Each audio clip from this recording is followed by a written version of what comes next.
안녕하십니까, 조이쌤의 공부톡톡입니다. 좋아요와 구독 땡큐. 안녕하십니까, 조이쌤의 공부톡톡입니다. 2021 수능이 눈앞입니다, 여러분. 12월 3일이 수능인데 오늘이 지금 방송하는 날짜가 11월 10일이라서 3주하고 2일이 남은 상황인데요. 올해는 수능에서 좀 추가되는 규칙들이 있어요. 그래서 많은 언론에서 이런 추가되는 규칙, 새로운 규칙에 대해서 좀 이야기를 하고 있는데요. 작년에도 2020 수능을 30일을 남겨놓고 제가 컨텐츠를 하나 만들었었거든요. 30일 전에 해야 되는 일들. 올해 새롭게 바뀌는 규정과 원래 있던 규정들을 합쳐서 2020 팬데믹 시대에 수능 한 달 전 수험생이 준비할 일 지금 시작합니다. 자, 2021 수능에서 첫 번째로 바뀌는 건 바로 이겁니다. 칸막이에요, 칸막이. 칸막이를 설치하고 수능을 보게 돼 있어요. 칸막이를 설치하고 수능을 보면 제가 조금 학생들은 좀 익숙할지 모르겠는데 저는 요렇게 칸막이가 있으니까 좀 불안감이 느껴지더라고요. 왠지 이거 툭툭 칠 것 같고 이렇게 시험지가 또 크잖아요. 시험지가 크다 보니까 요 밑에서 칸막이 안에서 시험 보는 걸 좀 연습하셔야 되지 않을까? 혹시나 칸막이에서 한 번도 시험 본 적이 없으신 분은 모의고사 때 이런 거 한번 준비해가지고 집에서 좀 푸는 연습도 해보고 필요가 있겠다 하는 생각이 들었습니다. 어쨌든 이 칸막이를 놓고 설치해서 수능을 진행하는데 이 칸막이를 두드린다든지 칸막이에 포스트잇 당연히 안 되겠죠. 칸막이에 연필로 뭘 써놨다든지 또는 수험표를 붙여놓는 행위 이런 것들은 전부 다 컨닝으로 간주될 수 있다고 합니다. 그러니까 칸막이는 그냥 칸막이일 뿐 절대 터치하지 않는 걸로 건드리지도 않고 하는 걸로 하셔야 되겠어요. 두 번째는 올해 이제 좀 달라진 거는 바로 마스크죠. 마스크를 꼭 하고 가셔야 되는데 저는 마스크는 휴대가 가능하니까 주머니나 이런 데 마스크를 몇 개 더 갖고 있어야 되지 않을까? 라는 생각이 들고요. 이 마스크 본인이 평소에 쓰는 거 규정에 맞는 마스크여야 됩니다. 당연히 덴탈 마스크나 이런 건 안 되고요. 평소에 쓰시는 거 하나 여러 개 사서 이제 갖고 다니시는 게 좋다. 왜냐하면 문제 풀다가 끊어지면 어떡합니까? 그럼 이렇게 부여잡고 문제를 풉니까? 엉엉 울면서요? 이거 컨디션 조절이 되겠어요? 그래서 여러 개를 준비하시는 게 좋고 마스크가 만약에 시험 중에 끊어지거나 교체 필요가 있을 때는 당연히 손을 들고 감독관님에게 마스크를 교체하겠습니다 라고 얘기하시면은 뭐 그거는 별일 없이 교체된다고 합니다. 또한 이제 감독관님이 오셔가지고 마스크 좀 내려달라고 하면은 얼굴 보여주셔야 돼요. 2020 수능, 그러니까 작년 수능에서 대리시험 논란이 있었거든요. 그러니까 얼굴을 보여줘서 사진이랑 원래 대조하게 돼 있는데 얼굴 보여달라는 요구 있을 때는 반드시 마스크 내려주셔야 되고요.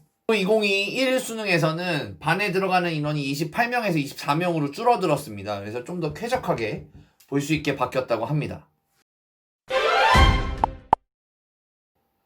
뭐 기타 사항은 전혀 바뀐 게 없어요. 뭐 당연히 국가고시인데요. 수능도 여러 가지 룰을 자꾸 바꾸면 안 되겠죠.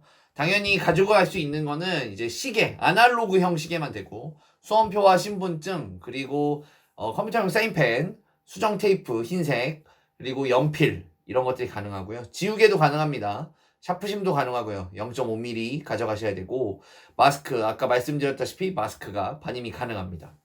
역시 바뀌지 않은 거는 모든 종류의 전자제품은 휴대가 불가능합니다. 갖고 들어가시면 안 돼요. 그래서 스마트 기기, 스마트폰, 스마트워치, 시계 많이 쓰실 텐데 스마트워치 절대 안 됩니다. 그리고 디지털 카메라 당연히 안 되고요. 전자사전 많이 걸립니다. 전자사전 안 되고요. mp3 플레이어, 카메라 펜, 전자계산기, 라디오 여러분 이거 블루투스 스피커, 블루투스 이어폰 다 안 됩니다. 휴대용 미디어 플레이어 다 안 돼요. 그래서 블루투스 기능이 있는 모든 LCD, LED 있는 거 다 안 되니까 들어갈 때 금속 검사기도 통과하게 되거든요. 그러니까 여러분들 이런 거는 일절 가져가지 마시고 만약에 수능날 아침에 너무 긴장돼서 음악을 듣고 왔다 그러면 음악 듣다가 보통 이제 어머님 차를 타고 오시거나 뭐 대중교통을 타고 오실 텐데 그러면은 음악을 듣고 오셨어도 바로 그냥 어머님 차에 놓고 오시는 게 좋습니다. 혹시나 나 반입 금지물품인지 모르고 이어폰을 가져갔다. 뭐 전자제품이 이거 어떡하냐 하면은 1교시 시작 전에 감독관에게 반납을 할 수가 있어요. 네, 그런 거를 이용해 보시는 게 좋겠습니다.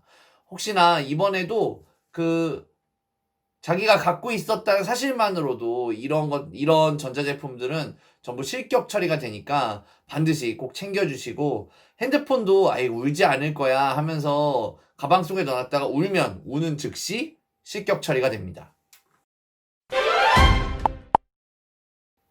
사실 여기 수능 부정행위 사례인데요. 네, 이거 부정행위 사례에 대해서 여러 번 말씀드린 적이 있는데, 부정행위가 대부분은 여러분들이 아는 내용이에요. 당연히 부정행위 같은 거, 컨닝 같은 거. 그렇지만 이런 거, 예를 들어 이제 4교시 탐구 영역 때 답안지는 하나고 시험지는 여러 개다 보니까 학생들이 첫 번째 시험 보는 거, 두 번째 시험 보는 게 정해져 있거든요. A 과목, B 과목. 근데 이 순서를 지켜야 됩니다. A 과목 보고 나서 B 과목을 봐야 되는데, A 과목 보다가 갑자기 B 과목 봐도 실격. B 과목 보다가 갑자기 A 과목을 봐도 실격.